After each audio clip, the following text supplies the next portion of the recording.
Okay, coming to tonight's program. We have three talks on diverse, different topics, which is more in the spirit of the physical lasers when we were doing them at the Paleolithic Center in Stanford. I confess I'm beginning to feel nostalgic, missing the excitement of setting up the room. I'll introduce all of them now, but then I will reintroduce the speakers as it's their turn. So Ian Hodder studied archaeology at Cambridge University. Okay, so my introductions are notoriously brief. Vijay has seen me before, but if you go to the website lasertalks.com or to the place where you registered, you'll find longer bios and links to their website. So Ian Hodder studied archaeology at Cambridge University, where he taught until 1999. Then he moved to Stanford University, where he became the director of the Stanford Archaeology Center. He has worked at Catalhoyuk, which I'm sure I mispronounced, in Turkey, for 25 years. He has received numerous awards, both in Europe and in the USA. He has published several books, including The Domestication of Europe, The Leopard's Tale, which is about this ancient site in Turkey, and Entangled, an archaeology of the relationships between humans and things. Miriam Dim is a visual artist and systems thinker. This is her first laser also. She has invented an algorithmic system called decision fields that creates infinitely variable patterns on a plane. I'm reading because this is the first time I hear your talk, and I'm very curious about your art, which, by the way, was recommended by a philosopher at UC Berkeley. I don't know if I told you this. That's how I find you. A philosopher recommending an artist is not very common. Her art has been exhibited in museums and galleries in the US and abroad, and she has been awarded residencies in New York, Paris, and here at Stanford. And Vijaya Nagarajan, hopefully, did I get the last name right? Nagarajan. Say it again. Nagarajan. Nagarajan. Got it, yeah. Teaches in the Department of Theology and Religious Studies at the University of San Francisco. She has received numerous awards.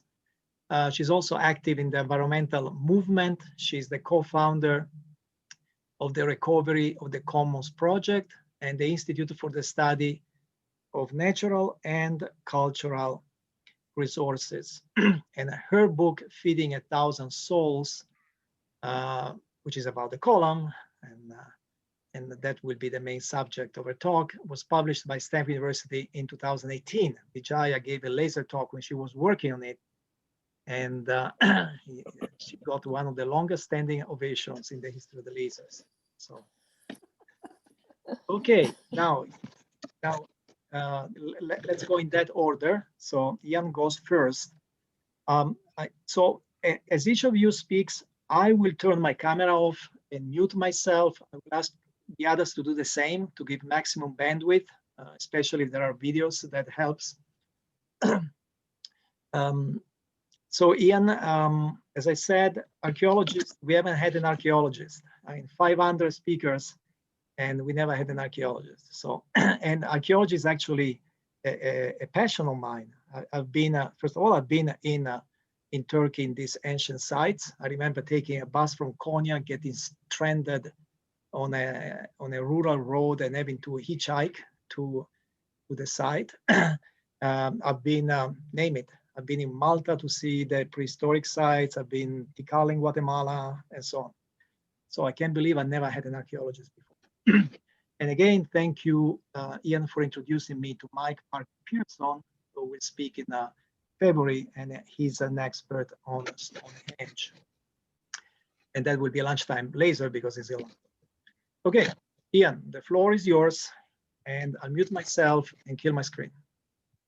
Thank you very much. Introduction, thank you. and it's a great pleasure to join this this group.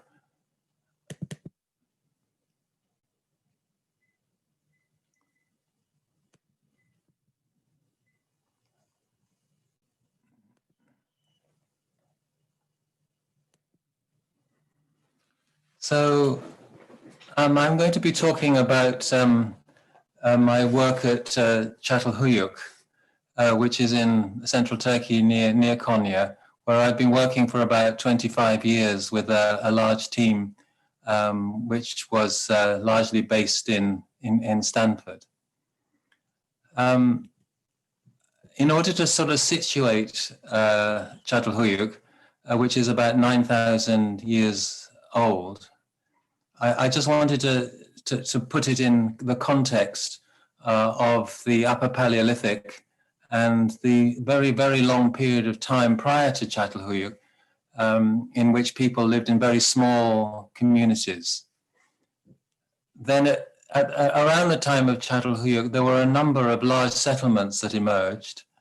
And that's why this moment is often seen as an important hinge moment in our evolution and history, because it's from this that we then move on to, of course, the great cities of our own time. And so why did people settle down? Why did they form these communities after having lived in small bands for hundreds of thousands of years? So Catalhoyuk is shown here. There are in fact two mounds, one west mound here and this other mound over here, the east mound, which is the main mound I'll be talking about, which is Neolithic in date. That's from about 9,000 onwards. And you can see the two shelters in the north here and the south, where we've been concentrating our work. And this is a view in the north shelter, where we've been trying to reconstruct the arrangement of buildings at any one moment in time. And then in the south shelter, we've been able to go down deep. The mound of occupation is about 21 meters high. And so we've been able to get down to the bottom and look at the whole development of the society from about 7,000 BC to about 5,500. So there's about 1,500 years of continual occupation, which allows us an enormous amount of data in order to explore change through time.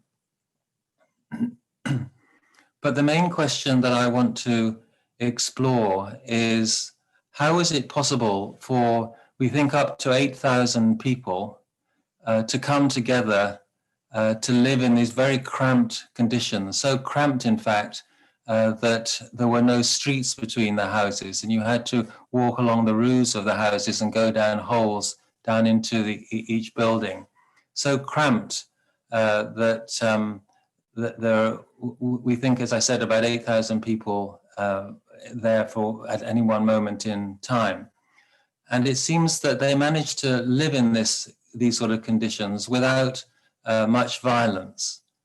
I've dug in many sites around the world, and in most sites where there are graves and skeletons, one finds arrowheads stuck in spines or parry fractures on arms or other signs of violent death. At Catalhoyuk, we just have never found anything like that, despite having excavated about 800 bodies. The bodies were buried underneath the house floors, as I'll show later. And there is just no evidence of that type of violence leading to death. There is, however, some evidence of violence, particularly blunt force impressions on the skull. But the specialists who work on this on our team do not think that these are the result of injury leading to death. So this seems to be some sort of controlled, we think, some sort of controlled ritual or other sort of fighting that was going on, and that, so that any violence that did take place at Catalhoyuk was in some way managed or contained or regulated. So the question remains, how is it possible for people to live in these dense agglomerations for 1,500 years without large amounts of violence. So one of the first things that you might think is, oh, well, there must be chiefs. There must be some sort of central leadership that controls up to 8,000 people. And you might then look in these houses. So we're looking now inside one of these houses. And I just want to show you a little bit about how they're organized. And then I'll discuss whether these might be considered chiefly houses in some sense. So what we're looking at here is the northeastern part of a house. Under those platforms, people are buried, and we see bull's horns and things above the platforms. And then we're looking at the southern end of the house, where you have the ladder coming down from the roof, and the hearth and the oven immediately beneath the roof, beneath the ladder. And the important point that I want to make here is that you have this symbolism, burial, and domestic functions all together in the same quite small space. Some quite elaborate symbolism on the walls. And so what one can say is that at Catalhoyuk, in great contrast to our modern society, everything is integrated in the same domestic space. These are just domestic houses that have a lot of ritual and burial and so on in them. So while in the modern city you have residential areas and industrial areas and religious buildings and cemeteries, all of those different functions are integrated in the one space at Catalhoyuk, albeit there's a difference between the northern part, the northern platforms with the burials and the art and so on, and the southern platforms with the with areas for cooking and tool production and many aspects of daily life. So are these integrated houses in some sense chiefly centers? And what we've done here is on this line here, we put the buildings that we've excavated from the least elaborate, meaning with the least of those bull horns and other reliefs on the walls, and then going up to the most elaborate one, from the least to the most elaborate. And what we would expect as archaeologists to find that if these were chiefly houses, that it would be these more elaborate houses that would have more evidence of rich graves or rich furnishings in some other way. And what we're plotting here is the number of figurines. These are, as we'll see later, rather finely made figurines that would normally be seen as indicating status. But these are not found only in the more elaborate houses. They're found in all different sorts of houses. There just seems to be a normal variation of elaboration, which doesn't correlate with other things. And in particular, there is no evidence that the more elaborate houses also have more storage, or they have more evidence of production. There's no evidence that they control the economy in any way. So in archaeology, we would call this a society that was egalitarian, in the sense that the more elaborate, ritually complex buildings are not able to transfer or change that type of ritual or symbolic or religious status into a control of the economy. And they're not able to become powerful in other ways beyond religion. And I should also say that the more elaborate buildings are also ones with more burials. So it does seem that some of these houses have a special role in relation to burial and ritual, but they're not able to transfer that, to translate that type of religious or symbolic power into economic power or control of production or control of storage. And we have lots and lots of that type of evidence. So if there are not chiefs in the sense of chiefs controlling production at Catalhoyuk, how was society organized? What can we say about the way that society was constructed? So one of the things that you might immediately see here is that most of the houses look much the same sort of size, And again, size doesn't correlate with anything else in terms of what you might see as status markers. But they seem to be quite varied in shape. I mean, they're all sort of rectangular-ish, but they're not particularly varying so they're not particularly all the same size or the same shape. So what can we say about the way these were organized? And one of the important points to make is that this variability in shape that we're seeing here correlates with a great variability in other aspects of life, particularly the control of animals and production. And one of the ways that we can show this is by looking at various traces of the way people were managing herds in the landscape. So in this particular slide here, we've got two buildings, and around them we're looking at the sheep bones, the bones that were thrown out from these buildings into midden areas, refuse areas. And the sheep bones have been analyzed to look at the isotopes of the bones. And what these are telling us is about where the animals were being grazed. And what you can see here is that there's a big difference between the grazing patterns of the sheep from this house and the grazing patterns of the sheep from this house. And this suggests to us that the houses are in some sense independent in terms of how they were using the landscape. We've also done other, what I think is quite neat stuff, which is to look at the dung that was deposited by sheep and then collected and used as fuel on the settlement. And again, we can look at the dung fuel in each house. And by looking at the weeds that are being preserved in the dung, we can tell about where the animals were being grazed again. And again, that shows this type of separation between different houses. So one of the things that we think we need to say about Catalhoyuk is that these houses are relatively independent.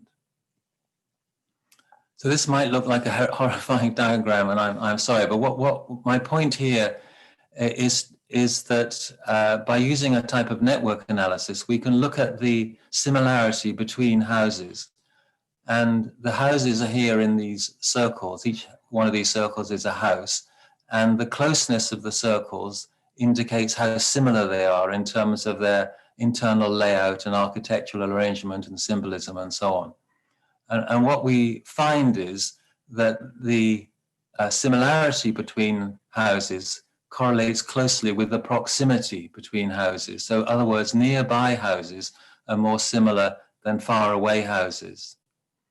And so we think that Catalhoyuk is organized to some degree in this sort of way, where we have groups of houses, neighborhoods of house groups, which are doing similar things, and that those houses are situated within other boundaries of various sorts. And in particular, there is a big division here where there are no houses. So this is an area where refuse is being dumped between one sector over here and another sector over here. So as well as these house groupings, there are these sectors, and then there are also divisions in the mound itself. The mound has two mounds. There's this one here and this one here. So one way of thinking about Catalhoyuk is that you have these different segments of society that are balanced in relation to each other. It's never the case that one half or one sector or one neighborhood is more important than another one. They are all balanced in relation to each other in some sort of segmentary fashion. So that seems sort of quite straightforward in a way, but what I want to show you now is that it's actually much, much more complex than that. This was an amazingly complex and intricately knit society. And one of the ways that we can see that is by looking at the burials. As I said, there were burials under the platforms in the northern parts of the houses. And sometimes there can be up to 60 people buried in a house that only lasted for 20 years. So that suggests that to us that people were being buried into houses from elsewhere, that these more elaborate houses with more burials were preferential places for people to be buried into. People were being buried into them from other ones. but also before they were buried, they were treated in a way that we call delayed burial. They were desiccated or mummified in some way and handed around for quite some time as bundles. So bundles of dead bodies or body parts that were circulated in the settlement before being buried in these houses. And one of the most common ways of circulating body parts or whole bodies was to remove the skull. As you can see in the top left here, the skull has been removed. And in the bottom right, you see two images of another grave that we found where a woman is clasping the skull of another woman to her face. And this, I don't know if you can see clearly, but the skull has been plastered so that its facial features have been recreated on the skull. So there are lots of these types of examples of bodies being circulated. So if you were in Catalhoyuk, as well as seeing living people in houses, there would be large numbers of body parts and skulls and bundles of bodies that were being kept and circulated before being deposited. And we think that these connections cut across the neighborhood and other types of grouping that I've been talking about before. These were groupings of people who were buried together in a house, but did not form parts of these neighborhoods. They came from larger areas. But the people buried in the houses also ate together. And this is looking at chemical isotopes from humans in different houses. And what we find is they're quite tightly clustered in each house, suggesting that the people buried in the house also ate together during life. And again, these don't seem to be neighborhood groupings. These are groupings that cut across neighborhoods. Perhaps the most intriguing evidence that we have is from genetic evidence. Initially, we thought we couldn't get ancient DNA out of the bones at Catalhoyuk because of bad survival. But more recent, and so what we did then was to use teeth and very, very detailed measurements on teeth as proxies for genetic closeness.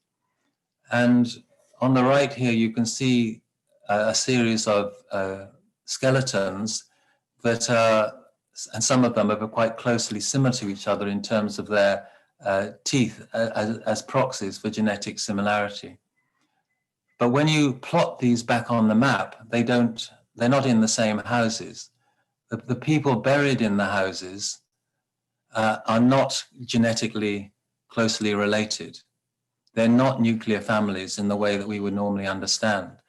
And more recently, we have been able to study ancient DNA from these houses. And the publications of that have shown again the same sort of pattern, that the people buried in a house are not closely related biologically. So this is a fascinating result. And for various reasons, we think that this may suggest that sort of fairly soon after birth, children were fostered out or adopted out or somehow other exchanged out to other parts of the community. And they grew up in different households from their biological parents. And so the whole society, if you like, the whole community was a biological mix. It was all in a way one family, and there was no potential for an individual house to become a nuclear family that started owning its own property and controlling its own destiny. There was much more mixing and so on than you might normally expect. I want to talk a little bit more about this mixing and the cross-cutting ties between neighborhoods and houses. By looking at this particular house, this is an example of a house at Catalhoyuk as we find it. The western wall here has eroded off and we're looking into the house. This is the northern wall with the platforms where people were buried. And as we move south, we move into the area where the oven, this is the oven and the hearth, and the entrance from the ladder would have come down. And on this wall here, we found this painting that had been covered over by many layers of white plaster, but gradually scraping them off, we managed to find this painting, this geometric painting, which has quite a distinctive form of verticals and then these triangles, and then this sort of brick pattern between them, although some of the vertical lines have been removed. So you see this triangles, brick pattern, uprights, and we then looked around elsewhere on the site to see whether there are other things like this. And this is the one we've just been looking at, and this is the closely similar one, the brick pattern, the triangles and the uprights, but it's not nearby, it's far away. And so again, we have this evidence of things that are cross-cutting. And if we start looking at other distinctive features, we find the same sort of complex jumping across between neighborhoods and buildings, particularly if looking at things like leopard reliefs and splayed figures, which I'll show here. These are the leopard reliefs, pairs of leopards looking at each other and painted with spots and so on. And these are very rarely found, but they're not found in any neighborhood or group. They're scattered all over the site. Similarly, these things, which originally people thought were some sort of goddess figure, but we think is actually a bear because of its similarity to this stamp seal that we find. But these splayed figures or bear images are again quite rare, but they're found all scattered across the site, not in any particular area. So again, you get this sense of very complex cross-cutting links. And another example is shown here in some of the wall paintings from Catalhoyuk, where you see groups of people, in this case men, who are pulling the snout and the tongue and the tail of wild animals, a stag here. You can't see it so clearly, but there's someone pulling a tongue of this wild boar here and jumping on it and playing around with it. We think these are rituals where people were teasing and baiting wild animals and then killing them and feasting on them. And then the horns would be placed in the houses, the sort of symbols of the sort of power of the house. So looking at Catalhoyuk, then we have to understand that it was organized by a very, very complex set of cross-cutting ties, where there was a very strong sense of community and of integration into the whole in a number of different sorts of ways. And somehow the lack of inequality and the lack of violence and the high density seem to be related to these types of issues. Before I finish, I just want to mention a couple of other characteristics of Catalhoyuk that you may or may not think are relevant. So sorry, just wanted to summarize what I've been saying, that this is a sort of diagram of what I've been trying to say, that you have, on the one hand, a person in a house which is in a neighborhood, which is in a radial wedge, which is in a sector, which is in a submound, which is in a mound. So you have that sort of pattern, but cross-cutting that, you have these sodalities, like a bear sodality or a leopard sodality, or a burial group, or the biological kin groups. So you have this type of scheme. But the other 2 points that I wanted to make, one of them is that although we have no evidence of ranking or hierarchy in any sort of straightforward sense, what there is clear evidence of is age differences, so that older people seem to have different diets from younger people and are sometimes buried with more beads and with more status symbols than young people. So this does seem to be a society that valued age, wherein age was the major social distinction.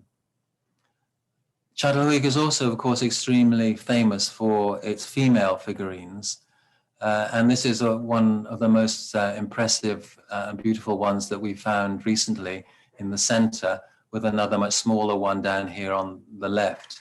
You might say, well, how do we know this is a woman? It could be something more like a male sumo wrestler or something. But for various reasons, we think these are women. And one of the other very distinctive things about Catalhoyuk is that there is no evidence of very of any clear distinction between the lives of men and women. If we look at the wear and tear on bodies and the way people are buried, and the social status of men and women seems to be the same. In particular, women seem to be able to have social status in the same way that men do within the religious or symbolic sphere. And so you might feel that it's relevant, this society which somehow managed to avoid violence and inequality was also a society in which women played a very equal role to men. So what is the takeaway from this at Catalhoyuk? Well, there are a number of takeaways that one could focus on, but in this talk, what I've been trying to say is that it is possible for humans to aggregate and live together in dense agglomerations without inequality and without violence. Very often nowadays one hears people say something like, present day inequalities and present day violence are just the way human nature is. But for me, the importance of Catalhoyuk is to say that we can be egalitarian if we want to be. We don't have to have, it's not part of our biological makeup that we have to be like that or that we have to be violent. These are products of particular circumstances, and in the right circumstance, as at a place like Catalhoyuk, it's possible to have an egalitarian society that is without large-scale violence. So thank you very much. Okay, thank you, Ian. I have lots of questions. I'll try to ask only the main ones. First of all, maybe we should tell people that Catalhoyuk is the name of the village, the Turkish village.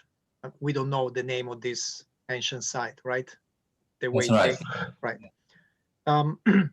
Now, do you know what was the population of the world at that time, 10,000 years ago? Ballpark? No. Ballpark. Was it? Well, ballpark. I may hesitate, but of the world, yeah, I don't know. I would ballpark 2 million. Okay, I was estimating 1 million, but okay. That compared with today is 9 billion, let's say 10 billion, so it's about 10,000, almost 10,000 fewer people. If Catalhoyuk had 8,000 people, that would be the equivalent of a very big metropolis today, actually. So it sounds small in terms of today's population, but back then it was actually quite, a significant percentage of the world's population, 8,000, right? Yes, absolutely. Archaeologists call Catalhoyuk a mega site because it's one of a number of these very large settlements that grew up. But you're absolutely right. That in comparison with everything else around it, it's enormous. Now, it is not near a river. I don't remember a river there, and it's not on the sea. You find that common 10,000 years ago or unusual? So we're looking out on this slide, if you can still see that, looking out across the Konya Plain. And at the time of Catalhoyuk, this was a wetland. It was a very, very rich area where two rivers actually flowed in and created a very large alluvial fan that was very wet. And so it was a very rich environment with both dryland hillocks and wetland resources. I see. And to answer your question comparatively, that's quite common. To have these early sites are often in these very wet and rich environments. I see. And then a question about the leopard reliefs and the other pictures you showed.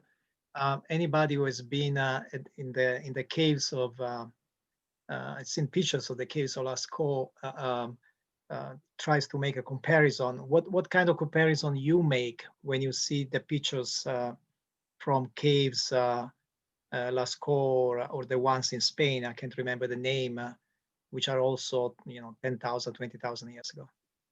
Yes, Lascaux, Altamira, and Chauvet, and so on. Those are earlier than Catalhoyuk. So they start about 30,000 years ago and go up to 12,000 years ago. So they're earlier than Catalhoyuk, and they're produced by hunter-gatherers who are coming together seasonally as part of ritual practices. Catalhoyuk is obviously very different. It's a domestic art produced by agriculturalists, by farmers.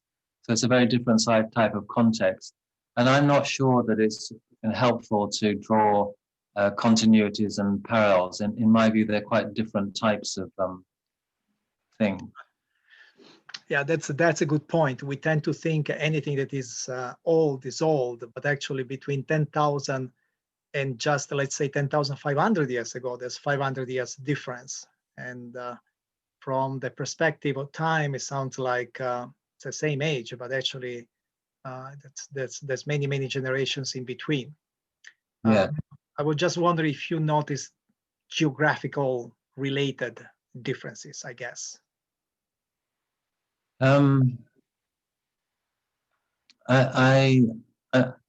mean, of course, there are lots of continuities in the fact that wild animals tend to be the main focus of much of this art well into the Neolithic. Even though you have domesticated plants and animals, you still have wild animals, which are the main focus. But in my view, as I said before, this is a completely different type of art. The art in the caves in France is in very difficult to find, dark recesses, difficult to get access to, and seems to be something which is very much focused on a distinctive ritual sphere, whereas the art at Catalhoyuk is open and part of everyday life. Right. And before we go to the questions in the QA, another little question. When I visited a prehistoric site in Normandy, in France, I can't remember the name, the place with the menhirs. I was checking their material in the museum, and one diagram stood out. It had the of course it was speculation, but the age at which people died, and it was shocking. It was, I mean, if you were 28 years old back then, you were an old person. So in the slide where you talk about adults, and so they were very young societies by today's standards. So in the slide where you had adults and older adults, what's the age group for an adult in Catalhoyuk? What's the age group for an older adult? Yeah, we have people who get into their 70s and quite frequently. I mean, so while you're right that by the time Neolithic gets to Brittany, things have changed rather, but at the time of Catalhoyuk, people seem to be relatively healthy. There is a very marked drop-off at about for children and infants. So child mortality is quite high, but if you manage to get through that, there is every reason why you might continue on until 50, 60, 70 years old. Okay, good. Let's go. So Kurt has 4 questions. Let me start with the first one. Were the houses built on mounds as a defensive measure? No, we don't think there's any evidence of defense. Was there community production of tools and weapons, or were these all prepared in the individual houses? Yeah, so on the whole, things are done in the individual house. We don't have any evidence of special areas of the site where special things are done, you know, like grinding stones made in one part and pots made in another part. Everybody seems to be doing much their own. You see the QA? There are 3 questions. You can read them yourself. And Okay.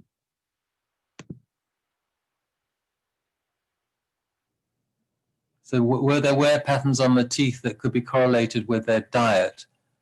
I don't know that we've got a correlation, but we have done a lot of studies on the wear on teeth, looking at things like whether there are differences between the sexes, and the most obvious pattern is that as you get older, you get more wear, which is not really very surprising.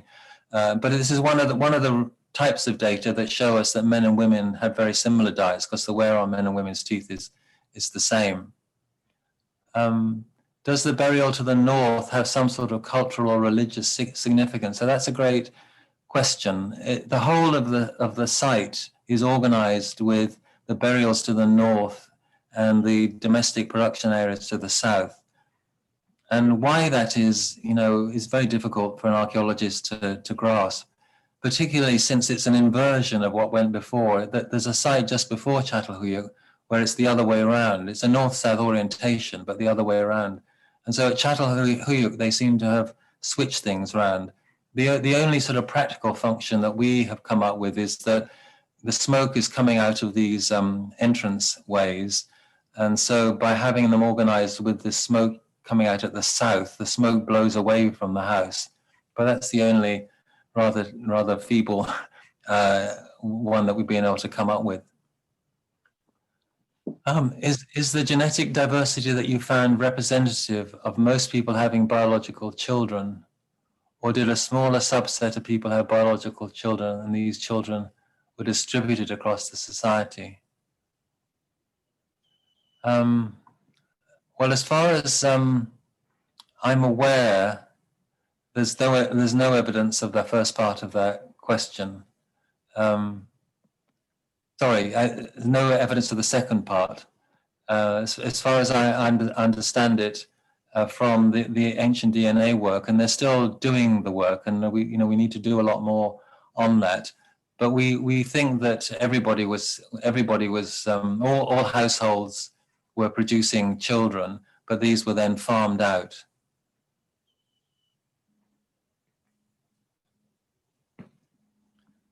What is the current thinking of when the community ended and why?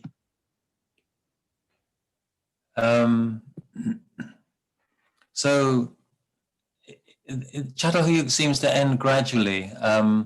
As we go through that 1,500 years that I mentioned, the density gradually declines, and there's more and more space between the houses. And ultimately, they then moved to the settlement on the other side of the river. I told you there were 2 mounds. And then that community also disperses. And there are many other mounds that grow up in the local area. So it seems to be the case that there are social and economic changes which lead to people investing more in pastoralism and having a more mobile lifestyle. And these large centers begin to break up. So that's what we understand at the moment as why the site ended. Then are there other populations known in the world who adopted out or fostered out their children in this way? Yes, so ethnographically, there are lots of examples, and I've been trying to read up on it. But in the American Southwest, for example, but particularly in the Trobriand Islands, you get a lot of this type of activity. And the reason that's given for it is to create community, to stop the nuclear family starting to try and break away from the strong sense of community felt by the society as a whole. So it's seen as a strategy of preventing, property and ownership developing amongst nuclear families. Okay, I'll ask you the last question. You ended your presentation on a positive note. That community shows us that we can be better people that sometimes we humans. Is there something else that you learn from studying that society, something about human nature that stood out that we miss in ordinary, our modern lives? Well, I could have given another talk on a very different theme, which would be relationships with the environment and materialism or consumerism.